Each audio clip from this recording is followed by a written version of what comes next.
porque todos havemos de comparecer ante o tribunal de Cristo. Romanos 14, 10.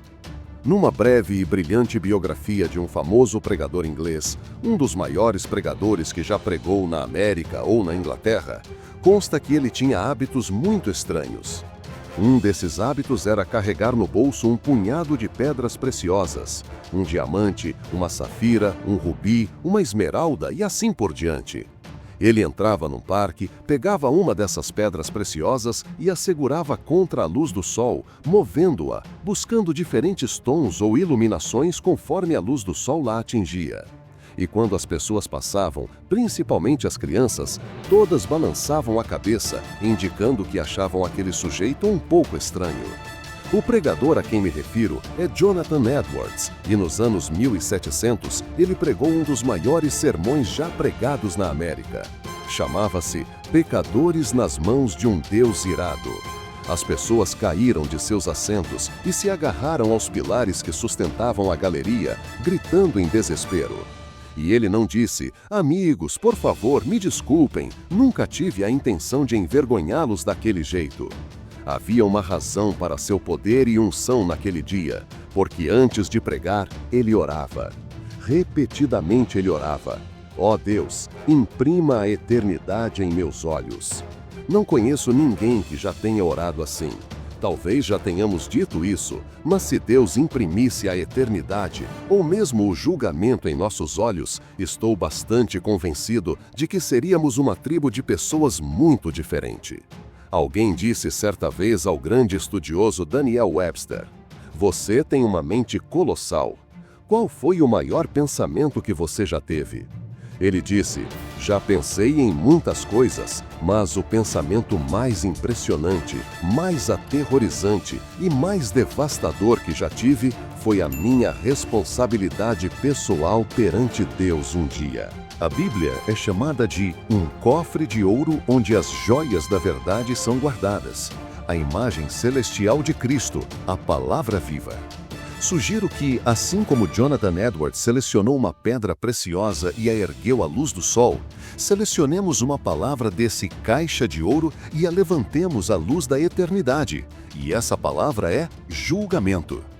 Você pode dizer a Deus que não está preocupado com o que eu tenho a dizer sobre isso, mas espero que pelo menos diga: por favor, Senhor, você me dará alguma nova iluminação sobre este fato impressionante do julgamento.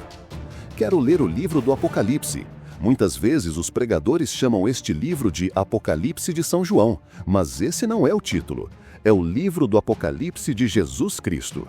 Apocalipse significa o desvendar, o remover do véu. Considero o livro do Apocalipse um livro de mistério, um livro de majestade e um livro de miséria, porque me mostra o estágio final de homens e mulheres perdidos. Mostra-me que, para todo sempre, eles serão separados de Deus. Se há 1 milhão de caminhos para o inferno, não há um único caminho de saída. Mas se no céu cantam continuamente, digno é o Cordeiro, no inferno a única coisa que cantam é: passou a cega, findou o verão e não estamos salvos. Jeremias 8, verso 20. Sugiro que você leia os capítulos 17, 18 e 19 do livro do Apocalipse. Este livro tem uma marca que nenhum outro livro tem na palavra de Deus, porque diz: bem-aventurado aquele que lê e os que ouvem. Apocalipse 1, verso 3. Há muitas pessoas que leem, mas quantas delas realmente ouvem? Em Apocalipse 20, versos 11 e 12 e versos 14 e 15 diz: vi um grande trono branco e o que nele estava assentado, de cuja presença fugiram a terra e o céu, e não se achou lugar para eles.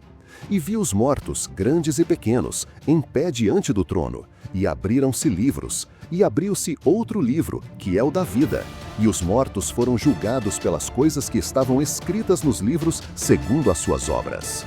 E o mar entregou os mortos que nele havia, e a morte e o inferno foram lançados no lago de fogo.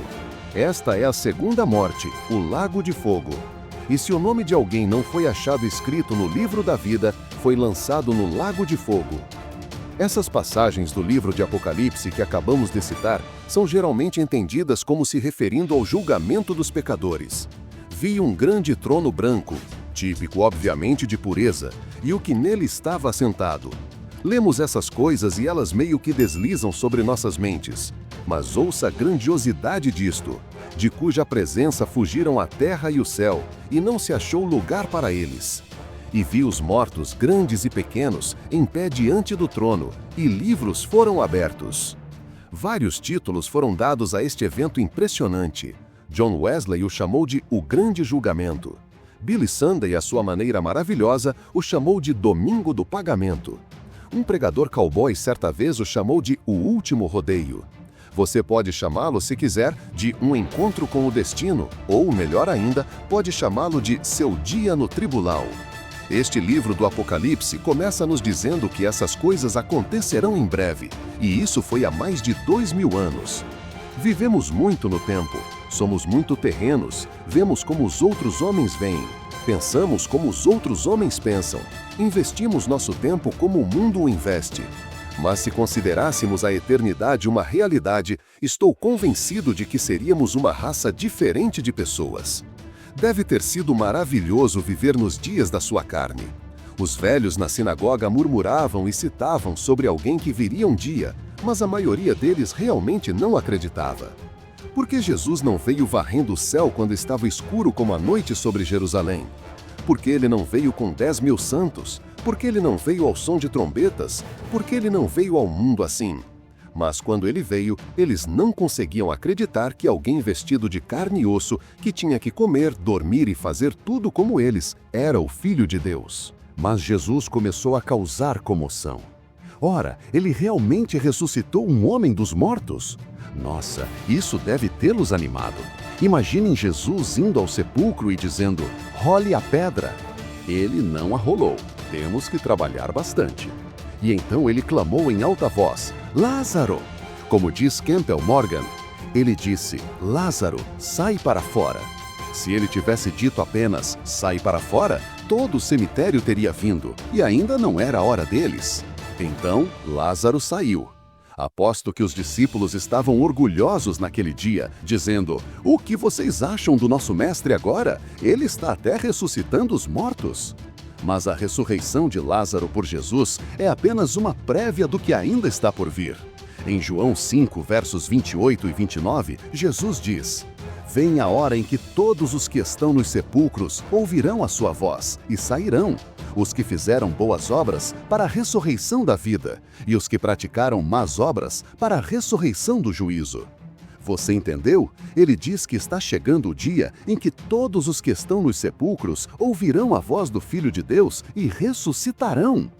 Desde Adão, onde quer que ele esteja agora, na areia ou no pó, todos os que estão na sepultura ouvirão a voz do Filho de Deus. Veja, Jesus disse, eu sou a ressurreição e a vida, João 11, verso 25, e eu creio que ele ressuscitou dos mortos.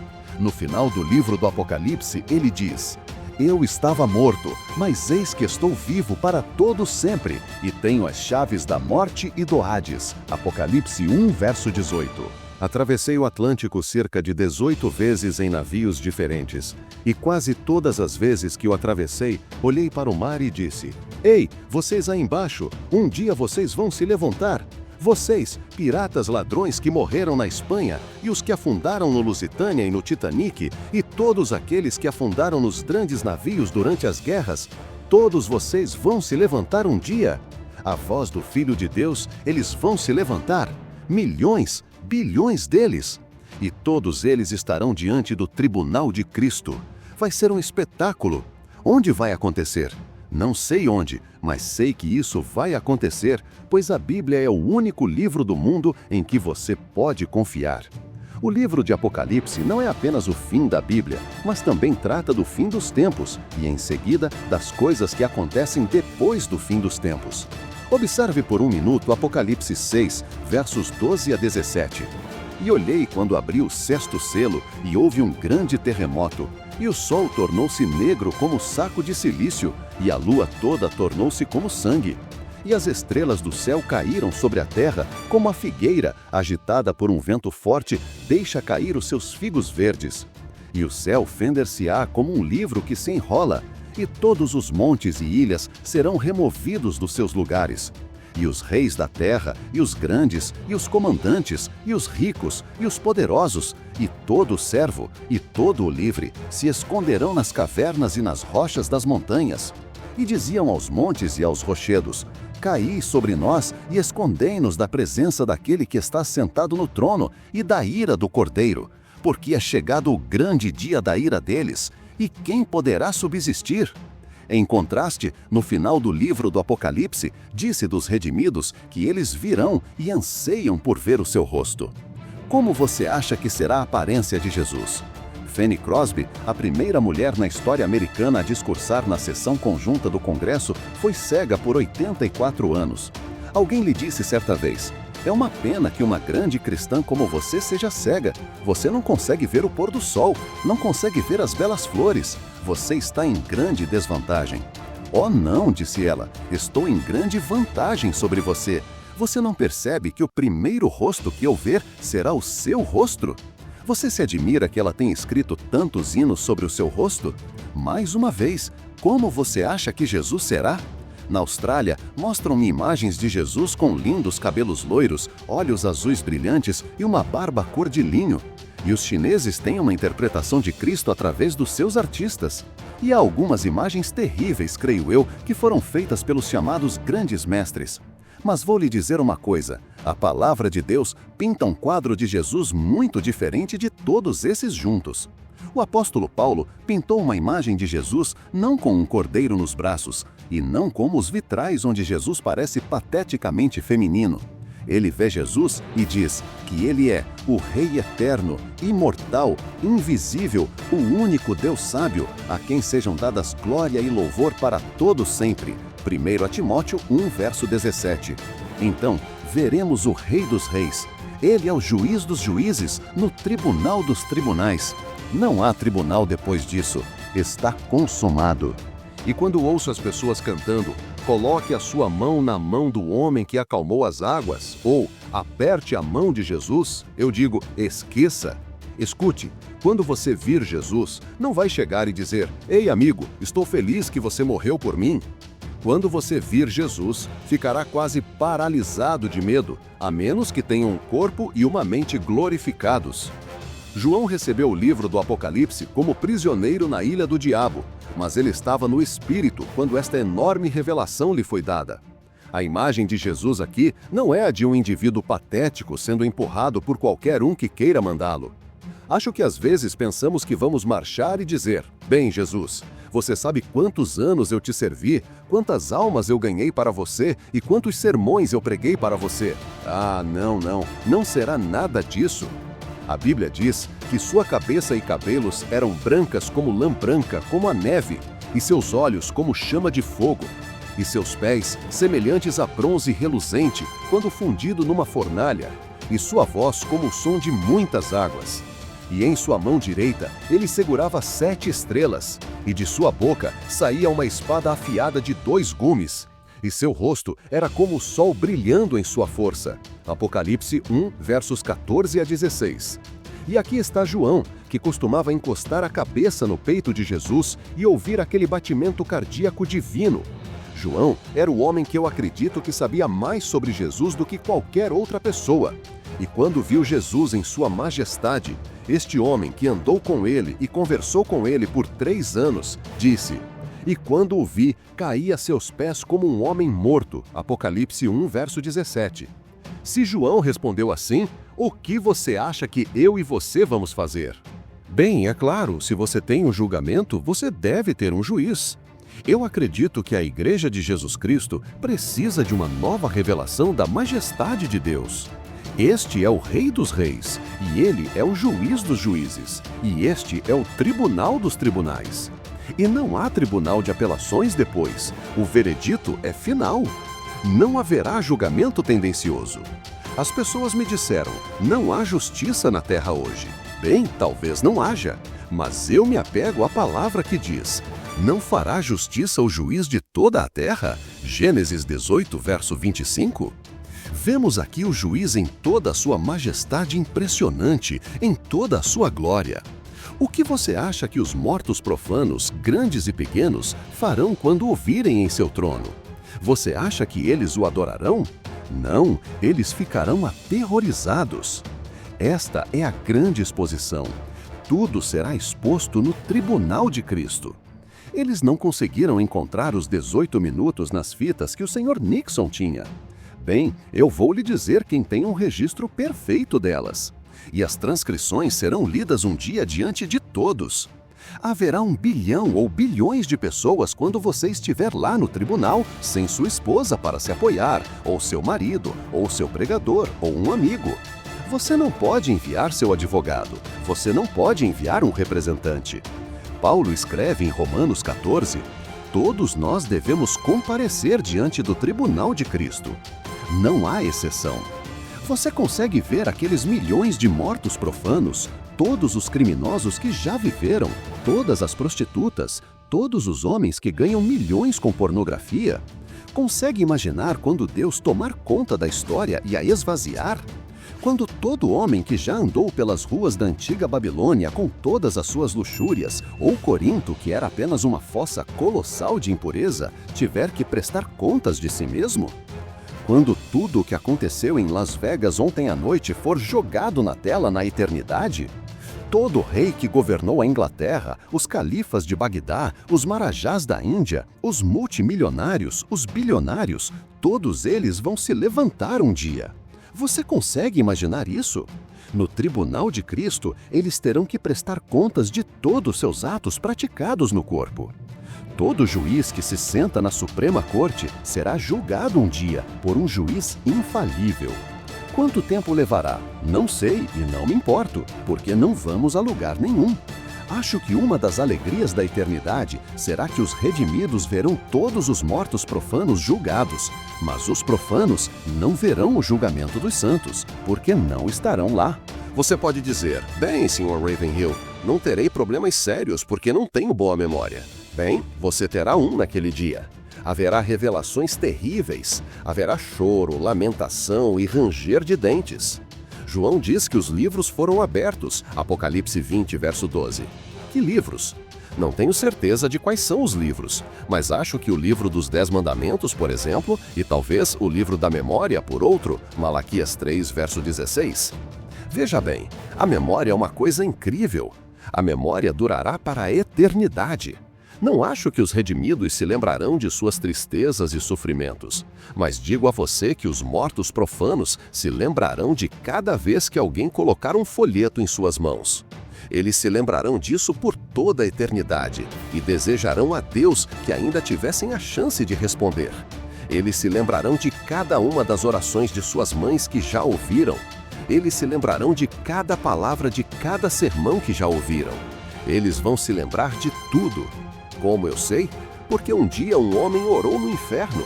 Não só era o lugar errado para orar, como também orou para a pessoa errada, Abraão, e claro, recebeu a resposta errada, de acordo com a resposta que procurava. Filho, lembra-te de que recebeste os teus bens durante a tua vida. Mas eu não quero que os meus irmãos venham aqui. Mas Jesus diz, lembre-se, Lucas 16, versos 19 a 31.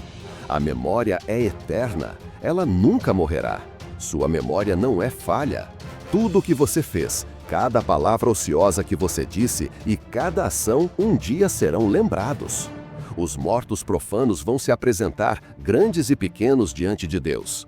Às vezes olho para minha enciclopédia britânica e penso em toda a história que vai se passar diante de mim em carne e osso.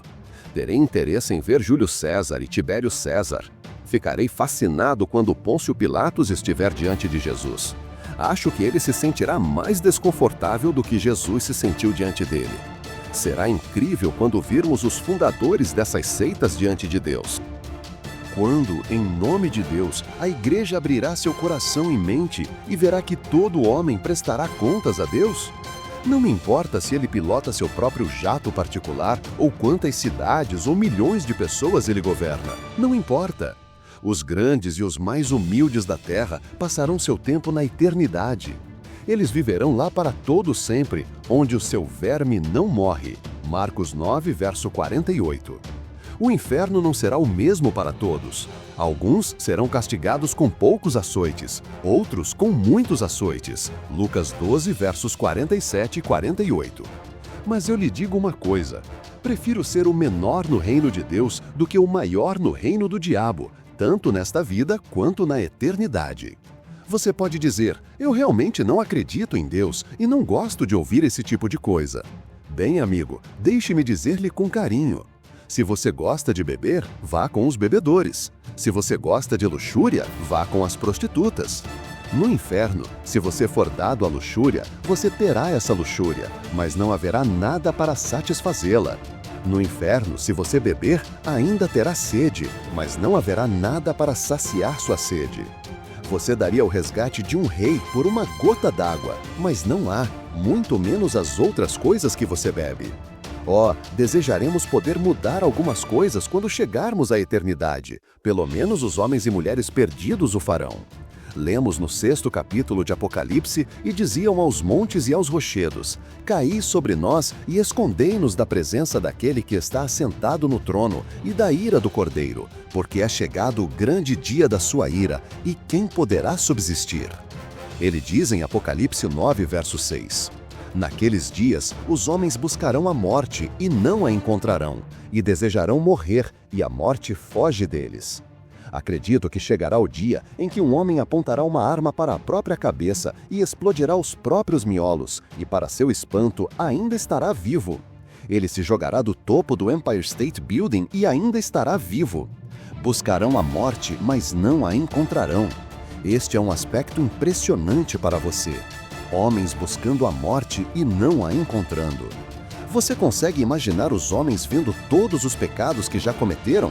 Pecados da carne e pecados do espírito? Pecados contra Deus e pecados contra o homem.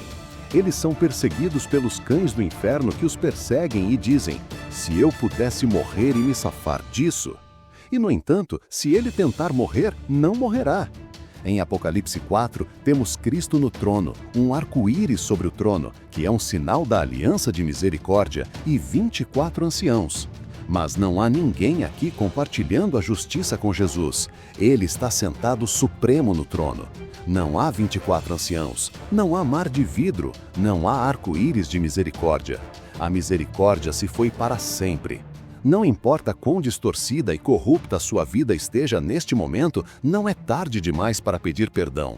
Deus pode e irá perdoá-lo se você se arrepender do seu pecado, implorar pelo sangue de Cristo e pedir misericórdia. Não é tarde demais para pedir misericórdia. Você pode se perguntar: Deus pode realmente perdoar toda a podridão e corrupção da minha vida? Ele certamente pode. Por quê? Porque hoje Jesus ainda está em um trono de misericórdia.